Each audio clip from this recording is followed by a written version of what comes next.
So మనం website design చేశాక ఏ విధంగా వెబ్సైట్ ని డౌన్లోడ్ చేసుకోవాలి. సో దానికున్న మెథడ్స్ ఏంటి మనం ఫాలో అవ్వాలి. Welcome to our channel. మీరు వెబ్సైట్ రిగార్డింగ్ ఏ డౌట్స్ ఉన్నా మన ఛానల్ అడగచ్చండి. మీకు కంప్లీట్ గా ప్రతి వీడియో మీకు క్రియేట్ చేసి ఇస్తున్నాం. కంప్లీట్ గా ఇది కంప్లీట్ రిలేటివ్ అండి. కంప్లీట్ గా ప్రాక్టికల్ సినారియోలో మీకు ఇవ్వడం జరుగుతుంది. కంప్లీట్ ఇక్కడ ఇన్ఫర్మేషన్ మీరు తీసుకొని ఇక్కడ అప్డేట్ చేసుకోవచ్చు. ఇప్పుడు ఎలాంటి వెబ్సైట్ కంటెంట్ డౌన్లోడ్ చేసుకున్నా దానికి ఒక కంట్రోల్ ప్యాన్ కానీ ప్లస్ ప్యాన్ ఉంటుందని. ఇక్కడ మీకు ఫైల్స్ ఉంటాయి అండ్ పిహెచ్పి డేటాబేస్ ఉంటుంది. ఈ రెండు డౌన్లోడ్ చేసుకోవాలి. జస్ట్ మీరు ఫైల్స్కి వెళ్ళండి.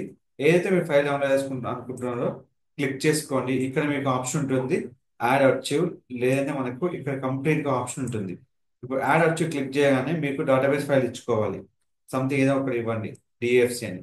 సో ఆటోమేటిక్ గా ఫైల్ అనేది మీకు జేపీజీలో కానీ పిఎన్జిలో కానీ ఇవి ఏదైతే అవుతుందో అలాగే జిప్ అండ్ ప్లాట్ఫామ్ అవుతుంది అన్నట్టు ఇక్కడ. అంటే మీకు ఫైల్ అనేది కంప్రెస్ ఫైల్ గా అవుతుంది. తర్వాత మీరు ఇక్కడ క్లిక్ చేయగానే ఫైల్ అనేది మీకు కంప్లీట్ గా మీరు డౌన్లోడ్ చేసుకోవచ్చు. ఎలాంటి వెబ్సైట్ అయినా సేమ్ పాలసీ మీరు ఫాలో అవ్వాలండి. కంప్లీట్ గా మీకు ఏమేమి ఆప్షన్స్ ఉన్నాయో యూస్ చేసుకొని మీరు వెబ్సైట్ డేటాను మొత్తం మీరు ఈ విధంగా డౌన్లోడ్ చేసుకోవచ్చు. సో మీకు ఎలాంటి క్వశ్చన్స్ ఉన్నా కానీ మన ఛానల్లో మీరు సంప్రదించండి. కంప్లీట్ ఇన్ఫర్మేషన్ మీకు ఇక్కడ ఇవ్వడం జరుగుతుంది.